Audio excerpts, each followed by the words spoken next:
জিহাদকে বন্ধ করে দিয়েছি, আমরা নিজের হাতে নিজে ধ্বংস হয়ে গেছি, ঠিক কিনা?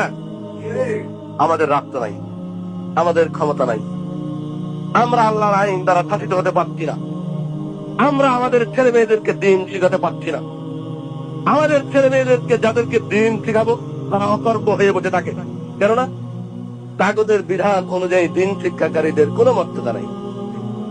আর কাগজের শিক্ষা যারা করে তারাই বিবিএ, এমবিএ, চার্টার্ড অ্যাকাউন্টেন্ট, বিভিন্ন রকমের চাকরি বাকরি সুযোগ সুবিধা তাদের। এখন আমার আপনার সুযোগ কই?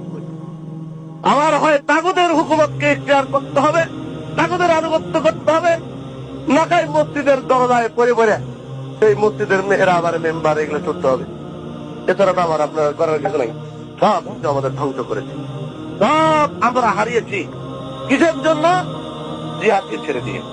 আল্লাহ রাসূল সাল্লাল্লাহু আলাইহি ওয়াসাল্লাম বলেছেন যে তোমরা যখন জিহাদকে ছেড়ে দিলে এভাবে তোমাদের ঘাড়ে চেপে বসবে তাগুত।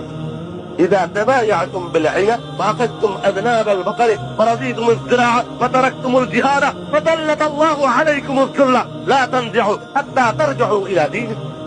যখন তোমরা সুদের মধ্যে ব্যস্ত হয়ে যাবে, সুদি কারবার, ব্যবসা বাণিজ্য ইত্যাদির মধ্যে ব্যস্ত হবে, ওয়ারাদিতুম الزراعة কিছু কাজে সন্তুষ্ট হবে, আখাযতুম আযনাব আল-বাকার গাভীর লেজ ধরে থাকবে, গাভীর দুধ দোয়াবে, দুধ খাবে, করে এই গায়ের দুধ খাবো, মসজিদ তো মাশাআল্লাহ হয়েছে বিদেশের পক্ষ থেকে, এখানে এসে নামাজ পড়বো, এই কাজই আমরা করবো, সন্তুষ্ট থাকলো এই কাজগুলো করে। ঝামেলার মধ্যে নাই। কে তাগুত আছে এসব আমার কোনো কিছুই দেখার দরকার নাই। রাজি তুমি সব সন্তুষ্ট। ও তারাকতুমুল জিহাদ, এদের বিরুদ্ধে জিহাদ করা এটা তুমি ছেড়ে দিলে না, ওদের কাজ করা করো, আমার কাজ আমি করি, আল্লাহ রাস্তায় নামাজ পড়ে জান্নাতে চলে যাবো। তখন কি হবে জানো?